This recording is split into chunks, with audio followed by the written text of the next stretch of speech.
Assalamualaikum warahmatullahi wabarakatuh. Semoga teman-teman semuanya sehat selalu.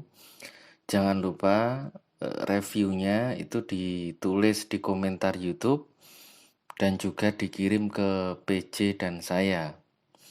Kita membahas ringkas tentang kode etik jurnalistik. Nah, dalam kode etik jurnalistik ini gambaran ringkas etik jurnalis dari Dewan Pers itu kita ulas 11 kode etik jurnalistik. Nah, teman-teman bisa mendownload kode etik Dewan Pers yang menjadi acuan beberapa lembaga pers di Indonesia, baik cetak, online, elektronik, untuk membuat kode etik lembaga masing-masing yang jelas mengacu dari kode etik umum Dewan Pers dan tidak bertentangan dengan undang-undang pers. Yang pertama yaitu independensi. Jadi bagaimana pers itu bebas dari kepentingan apapun, manapun, kepentingan politik, kepentingan pribadi, kepentingan golongan, itu harus terhindar dari semua itu. Kemudian pers harus profesional.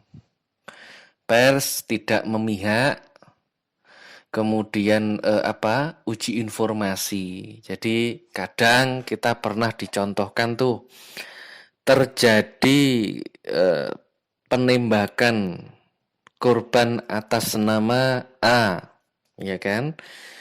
Korban diberondong peluru, padahal tertembak cuma 1 kali. Nah, itu ada beberapa kasus tersebut dilebih-lebihkan. Itu nggak boleh. Karena yang disampaikan adalah fakta real. Makanya perlu uji informasi. Bener nggak diberondong tembakan atau 1 kali tembakan. Nah, kemudian harus berimbang. A plus B sama dengan C, ya kan? A itu apa? Akurat. B itu balance, A plus B balance kalau sudah narasumbernya pas. B balance berimbang, artinya tidak memihak. Kalau sengketa ya narasumber A dan narasumber B, maka sama dengan C, A plus B sama dengan C, hasilnya kredibel. Maka jurnalis maupun pers akan dipercaya oleh masyarakat pembaca. Kemudian tidak menghakimi. Jadi menyebut produk orang komunitas tertentu yang melakukan suatu hal itu harus benar-benar dicek, ya kan? Benar-benar dicek. Nanti ada contoh kasusnya.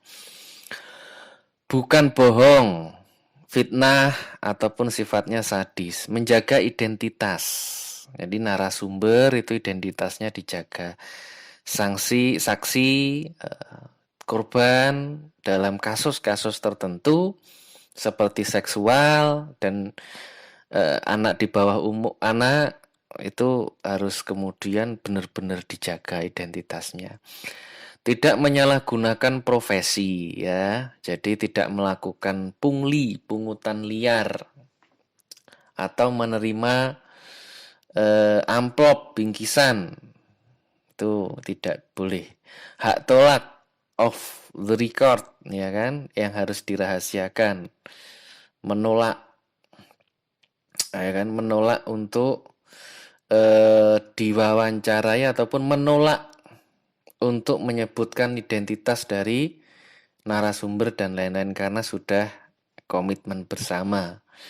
Tidak berdasarkan prasangka, tidak subjektif tetapi objektif. Tidak diskriminasi, kemudian menghormati narasumber, segera memperbaiki berita keliru dan minta maaf. Hak jawab untuk yang mengadu juga koreksi yang proporsional. Jadi apakah boleh berita itu dihapus? Itu nggak boleh. Kecuali ada klarifikasi dari Dewan Pers atau ada muatan asusila dan lain sebagainya. Sarkas. Nah, itu kemarin minggu lalu sudah kita bahas hal itu. Nah, Maka kemudian menjadi seorang jurnalis itu harus memperhatikan beberapa hal. Yang pertama, jangan menyampaikan informasi yang tidak jelas. Contoh, eh, ada gempa yang kemudian di-share lewat WA, akan terjadi gempa dengan eh, magnitudo sekian yang terjadi di Laut Selatan. Nah, itu tidak jelas informasinya dari mana, ya kan? Narasumbernya siapa, datanya apa. Jadi harus kemudian benar-benar dicek ulang. Dicek ulang, uji informasi, ada narasumber, ada data.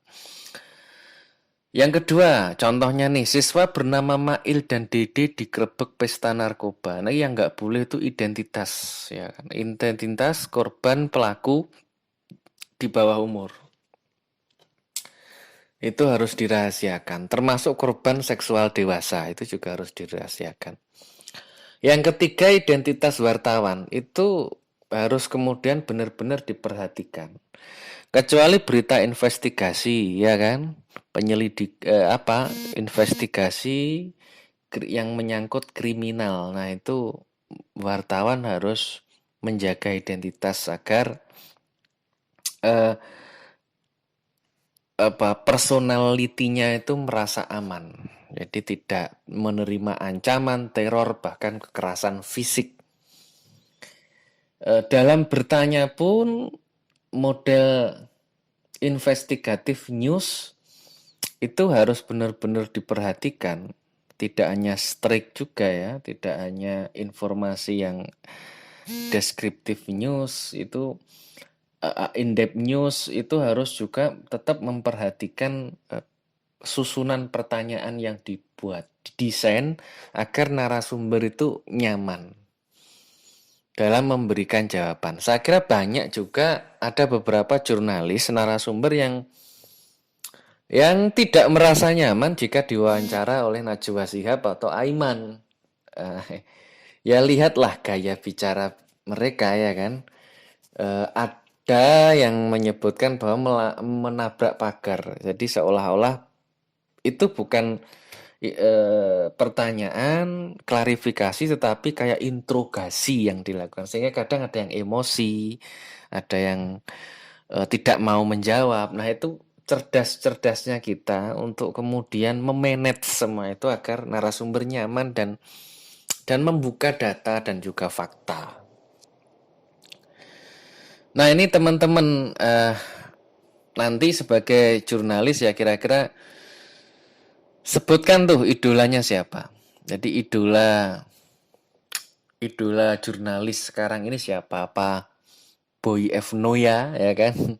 Yang mengatakan beliau itu akan mati sebagai jurnalis, ataukah Maman, penulis novel untuk Re itu, atau Najwa atau Aiman. Monggo, idolanya siapa ditulis saja. Maman itu juga luar biasa keren itu, skripsi atau tesisnya lupa saya, novel untuk Re itu yang menerima ancaman pembunuhan dan lain sebagainya. Itu yang pertama, pertanyaan pertama nanti dijawab juga ya.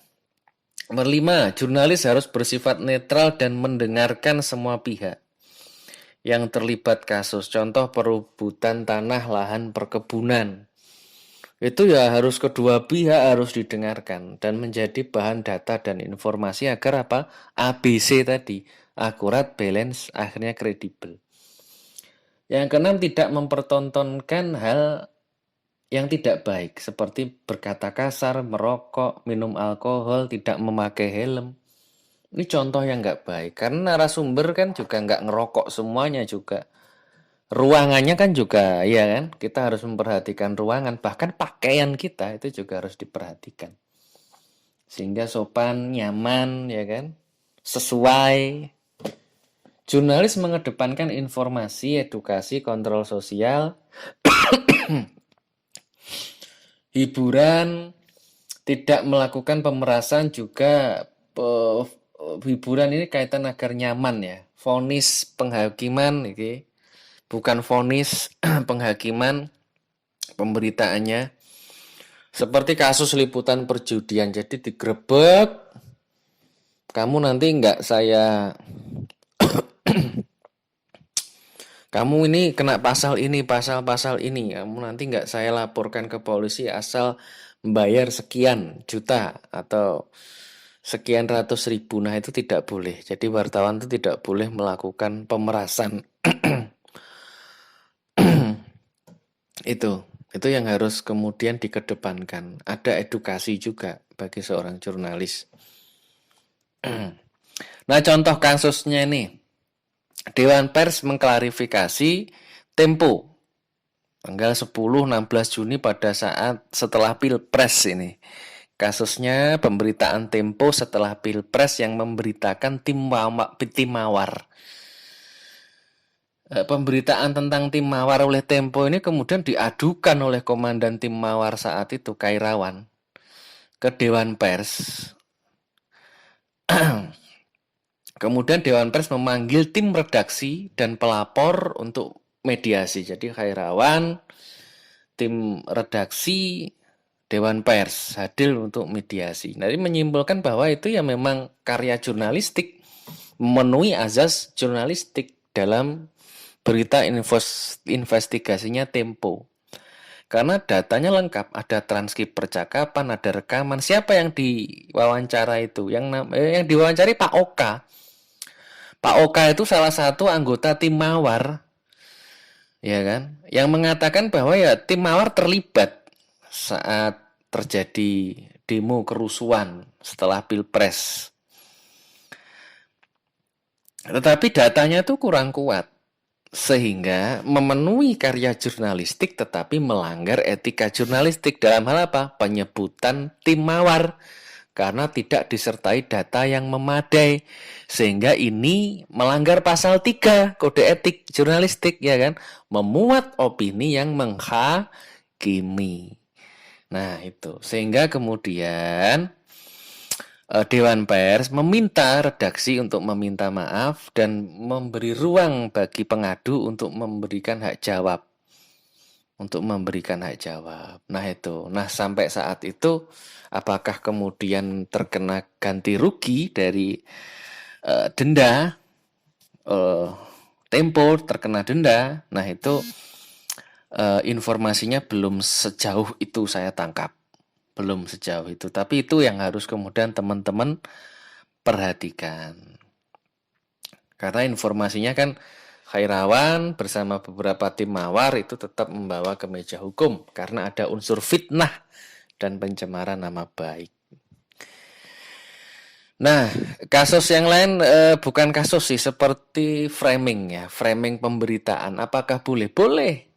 Boleh. Seperti yang dilakukan oleh Metro TV terkait, tetapi kemudian akan dipertanyakan saat itu Metro TV dipertanyakan ya terkait independensinya secara kode etik jurnalistik.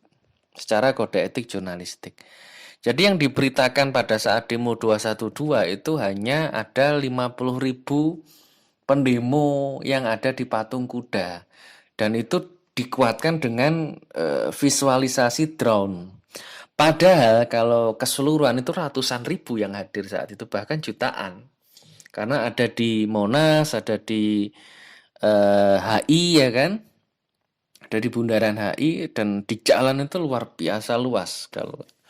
Nah, itu kaitan framing ya, pembingkaian berita.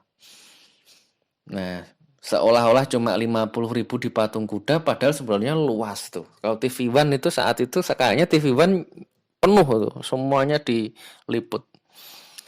Nah, ini kaitan framing ini, framing itu memang teknik pembingkaian yang membelokkan fakta secara halus dan meniadakan fakta sebenarnya yang harusnya ya full diterima oleh audiens. Hanya ngambil sudut saja, beberapa sudut. Satu, cover budget tidak seimbang. Ini bicara ruang dan juga substansi yang sudah disampaikan. Contohnya tidak hanya secara visualisasi ya, tapi mencari pendapat konyol dan juga sebagai bahan olok-olok. Nah, itu. Jadi kalau Jokowi itu dikesankan elegan, bahasanya bagus, menuntaskan kemiskinan. Tapi kalau Prabowo itu diberitakan gini, Gembos. Nah, gembos itu yang terus di dia kan teman-teman pernah lihat itu nggak di salah satu stasiun televisi. Jadi seperti kayak bahan olok-olok gitu. Yang kedua sesuai fakta tapi dibungkus dengan tertentu. Contoh kemenangan suara di presiden di tempat koruptor. Jadi di tahanan koruptor itu presiden itu menang. Itu terus diberitakan oleh salah satu stasiun TV. Kemudian sampah sisa demo, ya kan dulu pernah teman-teman pasti coba tuh nyari history fact-nya tuh dilacak tuh historinya ada. Jadi sampah sisa demo 212 itu yang paling banyak memberitakan stasiun TV mana. Ya bukan esensinya yang diberitakan. Penggunaan kata sifat negatif dan positif seperti lembek, culas ya kan, kasar ya kan, itu. Background juga mempengaruhi. Jadi kalau salah satu presiden itu eh, sederhana gitu, tampil sederhana tapi dengan musik-musik yang heroik, tapi yang satu dengan musik-musik yang pesta di atas mobil ya kan, seolah-olah hedons gitu ya. Di settingannya dibuat seperti itu. Nah, itu fungsinya untuk seleksi informasi dan juga membentuk persepsi penonton. Itu ya. Nah, pertanyaan berikutnya, pertanyaan pertama tadi idola kamu jurnalis siapa? Ya bisa Aiman, bisa Andi F. ya, bisa Najwa, bisa Maman atau siapa lah, monggo. Eh, dan jelaskan kenapa kamu memilih itu. Yang kedua adalah contoh berita dengan framing tertentu. Itu contohnya kayak apa dan bagaimana pendapatmu tentang program berita TV akhir-akhir ini? Itu kamu jelaskan. Kamu jelaskan. Jadi review, jawab 3 atau 4 pertanyaan itu tadi. Oke, itu terima kasih teman-teman. Sehat selalu semuanya. Semangat ya. Ikhlas terus berkarya. Assalamualaikum warahmatullahi wabarakatuh.